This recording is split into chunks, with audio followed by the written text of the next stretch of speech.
자, 이번 영상에서는 또 조선시대 예하게 선구자라고 불리우는 김장생에 대해서 알려드리고자 합니다. 김장을 해서 한다는 뜻이 아니라 일종의 한 사람의 예명인 거죠. 이 조선시대는 다양한 학이 존재를 했는데, 이전에 수학이나 대학만이 아니라 이 시대의 사용은 통틀어서 주자학이 국시였다고 하는데, 그 밖에도 예학이라는 학문이 있었던 것입니다. 바로 이 예학의 선구자라고 불리는 김장생은 처음에는 조부 밑에서 공부를 하다 13살 때는 송익필에게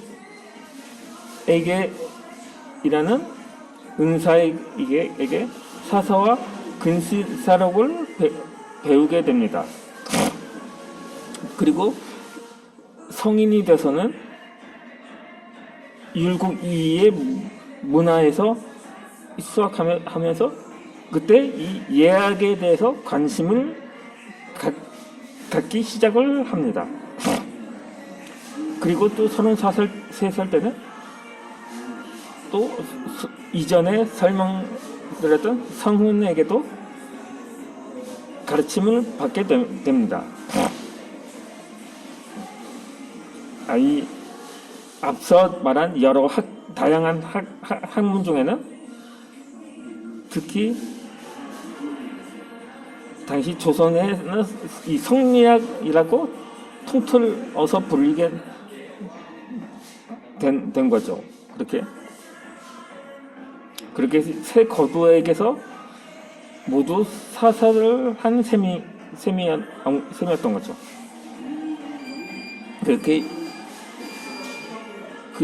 그 중에서 이 예학은 학문의 문제만이 아닌 실천의 문제이기도 했습니다. 여기서 예라는 것은 이론과 실천이 일치할 때 공감을 얻게 된다는 거죠.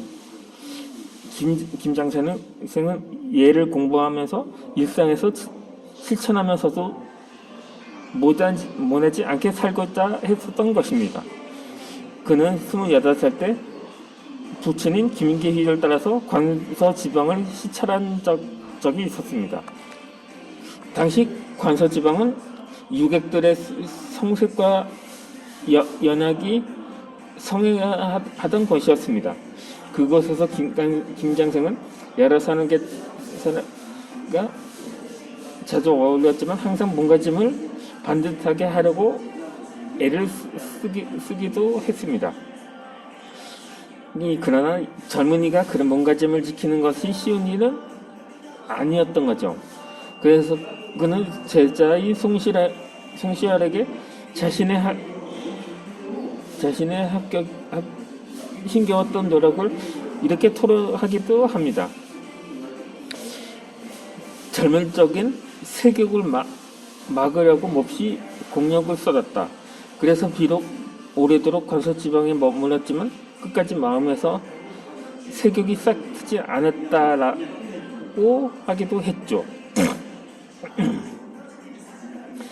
그렇게 김장생의 예에 관한 첫 저술은 36살 때 완성한 상례비요였습니다. 이 관훈상제 4가지 예 중에서 가장 핵심적이고 복잡한 문제가 이 상례였기 때문에 먼저 상례에 대한 정리 작업을 시도한 것입니다. 이 상례비요는 원래 그 친구였던 신의경이 주자 가래의 상례편을 기초로 정리한 것인데, 그것을 김장생이